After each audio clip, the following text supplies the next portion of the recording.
So hello guys, this is Ashutosh, your host, and I welcome you all in this new video tutorial session of electrical machines, where today guys I have presented over here, you can see over here the circuit diagram connected, the load characteristics to study the load characteristics of DC shunt generator.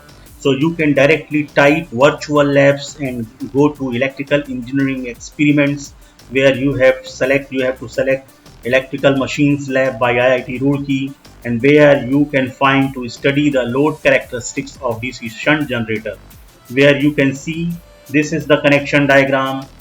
Okay, or I have already prepared a connection diagram for you. You can select, you can choose this is the connection diagram. So as per this diagram you can connect the circuit diagram in virtual lab simulation. Okay, this is, I have drawn this circuit diagram especially for you, and this is the circuit connection lab experiment connection for load test on DC shunt generator guys. So we can directly move to our virtual lab session, and this is the machine you can see here. Now there is two machine, one is DC motor and another is DC generator, shunt generator. So basically both are, this is DC shunt motor and this is DC shunt generator, you can see over here, and both are coupled guys. This is motor generator set, and the coupling, the shaft coupling is there. This is the coupling shown here, over here you can see clearly. And whenever we increase the, this is the load, you can see over here, this is the resistive load or lamp load. So when currently there is one bulb is connected, and you can increase the number of bulbs by selecting from here. If 5 bulbs are increased, then here the current rating is changed, voltage is there. This is the DC motor, a line current 8 ampere. This is more DC motor voltage 225 volt, and this is generator current, line current 5.5 ampere, and this is generator voltage 200 voltage. And you can select another number of bulbs connected. So here you can see the readings are changed here, then the generator current increases, generator voltage drops. So guys, we have to reconnect this circuit. So for that, just click on this, so we can reset this.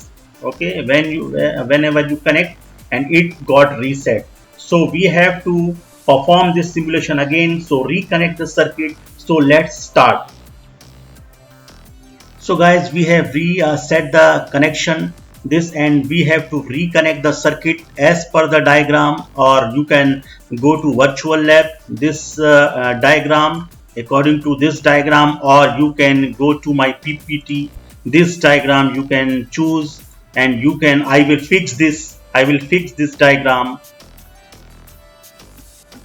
I will fix this diagram on the screen so that you can see and connect the circuit as per this diagram. Okay, this is very important diagram, and this is the correct diagram you can see. Okay, basically what happens guys, here two machines are there. We can directly go to our virtual lab simulation. So basically there are two machines. This is DC motor and this is DC shunt generator. This is DC shunt motor and this is DC shunt generator, and both the shaft of both machines are coupled together, and we have to first give the supply to this DC motor, and this is the lamp load. We can connect the lamp load across this generator. This is called electrical load, and this is applied across the armature terminal of DC shunt generator. So basically, and there are voltmeter ammeters are shown. So basically this is DC supply which is given to this DC motor, and according to this diagram you can connect the circuit. And this is 3-point starter, where this is line terminal, this is field terminal, and this is armature terminal. So you can choose this diagram where first of all motor is to be connected. So see the field circuit of motor. This is the field circuit of motor. You can see this is motor, DC shunt motor. This is Z1, Z2. This is armature circuit A1, A2. This is field point. This is armature point. and this is line point of 3-point starter, you can see over here, and this is line, and this is DC supply. This is positive point, this is negative point, and from here 230 volt DC supply is fed, and plus terminal is connected to ammeter, and negative terminal of ammeter is connected to line. So you can connect as per the diagram. Okay, so we can connect to the same diagram. So what you have to choose, so this circuit diagram is with me in my book, so I can see the diagram and connect the circuit diagram as per the circuit diagram. Okay, so first of all, see the field connection F is connected to Z1. This is the field winding. This is the field connection Z1, Z2. It is already shown here. This is the armature connection. A1, A2 is there. Same as here for DC shunt generator. This is the field connection Z1 and Z2. And this is the armature connection A1 and A2. So field, you can see the diagram, my circuit diagram. You can follow my circuit diagram where I have drawn the circuit diagram very clearly, and where field winding of DC motor is connected to Z1. Okay, you can see from here, this is the diagram, field winding, this is the field winding is connected to Z1, and Z2 and A2 are connected together. You can see these are shunt machines, so Z2 and A2 is connected parallelly. So Z2, this is Z2 and this is A2, so connect in parallel. Okay, then again see armature A1 is connected to A, armature A1. Okay, so armature A is connected to A1.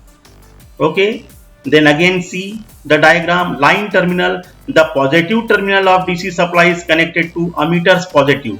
This is the positive terminal of DC supply is connected to ammeters positive. So this is the plus terminal of DC supply is connected to ammeters positive, and negative point of ammeter is connected to line terminal. As you can see in the PowerPoint presentation, you can see the plus point is connected to ammeter's positive point, and ammeter's negative point is connected to line terminal. Okay, so this is the circuit diagram for DC shunt motor. Okay, now we have to connect negative supply. So how negative supply is connected? You can see the diagram. Negative supply is connected to A2 and J2 terminal. You can see minus point is connected to A2 and J2 terminal. So minus point is connected to the combination, the joint of A2 and J2 point. So this is the first connection, and then another connection you can see from here. Then for generator, then comes the DC shunt generator. Here you can see Z2 and A2 are parallelly connected. This is generator part. This is motor part. So A2 and Z2 are again connected in parallel like this, in this fashion. Okay, and voltmeter you can connect voltmeters positive from supply positive and voltmeters negative to the supplies negative. So this will read DC motor current. This will read DC motor supply voltage. Okay, so this is basically these two ammeter and voltmeters are concerned with DC motor, and the readings of ammeter and these voltmeter at right side, these ammeter and voltmeter are concerned with DC generator readings. Okay, now connect. Okay, DC generator, now you see A1 and Z1 are parallelly connected, and these are connected to ammeter's positive point. A1 and Z1, see the combined point is connected to ammeter's positive point. So A1 and Z1 is connected to combined positive point of ammeter. Now see here, ammeter's minus point is connected to voltmeter's positive. See here, voltmeter's positive point is connected to ammeter's negative point. So ammeter's negative point you can connect to the voltmeter's positive point, and then connect voltmeter's negative point is the combined point of A2 and Z2. You can see voltmeter's negative point is connected to A2 and Z2 combined point. Okay, joint. So you can connect the negative point to A2 and Z2 point. Okay, like here. And then load is connected. So how load is connected? You can see the load is connected between voltmeters positive, and this is the load, resistive load, voltmeters positive point, and between A2 and Z2 point or negative point or A2 point you can connect. This L1 is connected to voltmeters positive. Okay, again you can see where it is connected, voltmeters positive, so connect voltmeters positive, and this point is from A2. So now check the connection, check correct connection, then click OK, and the circuit will turn on. When you click on this, it will turn green, and this is the connection. This DC generator is running. Okay, because DC motor is fed from DC supply, so it runs first, and then the shaft is coupled, and that is why DC generator is running. Okay, and inducing some voltage. Okay, now whenever the load is connected, so choose one from here. This is the lamp load, then reading will be shown. Okay, currently one bulb is connected, one lamp is connected across the DC generator load. Okay, armature, so this is the 3 ampere current. Okay, this is DC motor current, line current, this is DC motors voltage, and this is generator current 1.2 ampere, and this is DC voltage produced by this generator. And then when you increase, then also you have to add, you can add. So you have got the first row of observation table, then increase the number of bulbs, then notice the reading. Okay, note down the readings. This is DC motor current, DC motor voltage, this is DC generators current, and this is DC generators voltage. Okay, it is dropping down. Okay, it becomes 212 now. Now increase the number of bulbs, 3. Okay, sorry, again add the, then you have got the second row of observation table, then increase the number of bulbs, 3. Okay, note down all the readings, add table, then number of bulbs are increased, number of 4. Okay, then you can see the current is increasing in motor, voltage is dropping down. Then generator current, this is generator line current 3.6 ampere, add, click add. Okay, and this is generator's terminal voltage 205, it becomes less. Okay, it is dropping down, and as the load is increased, the terminal voltage falls. So this is all about the DC shunt generator, guys. And what happens when you select 5, then change. Okay, then becomes current is increasing 5.5 ampere, it becomes 5.5, and generator's voltage is dropping down, it becomes now 200 volt.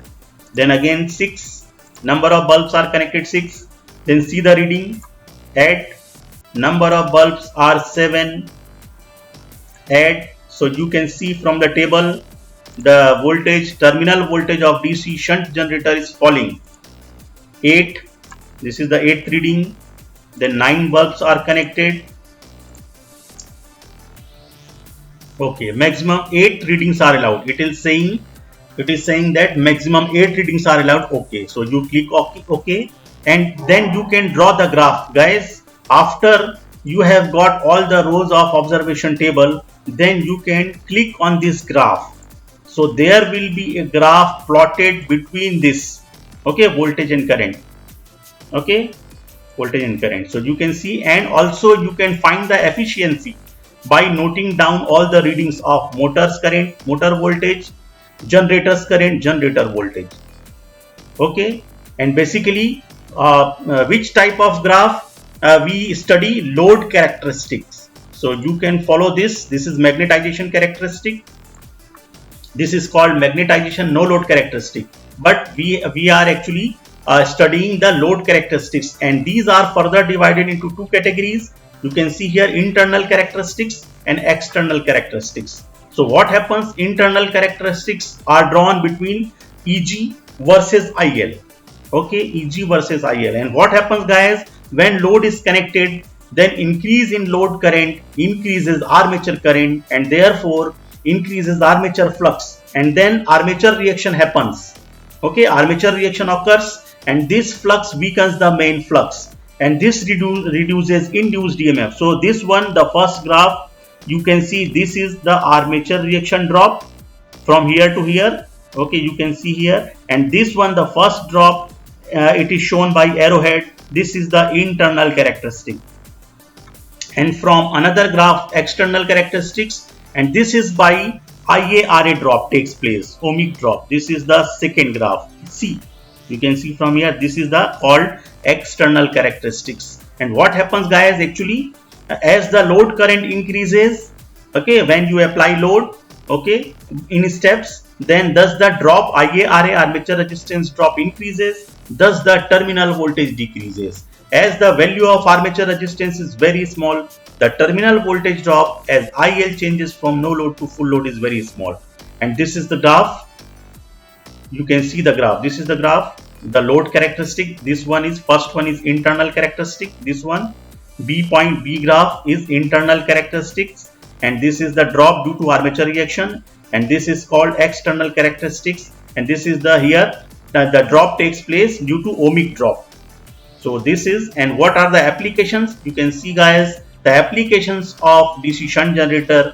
First one is used in ordinary lighting purposes, used to charge battery. It is a battery charge. It is used as a battery charger because it gives constant voltage. This is the property of DC shunt generator, because they can be made to give constant output voltage, and used for giving the excitation to the alternators. You must have studied in your synchronous machine classes, okay, because earlier DC shunt generator was used for excitation purpose in synchronous machines, and they are also used for a small power supply. So guys, this is all about the load test of DC shunt generator. So you can also perform this simulation in virtual lab. So guys, that's it for today, and we will meet in our next video tutorial session. Till then, goodbye.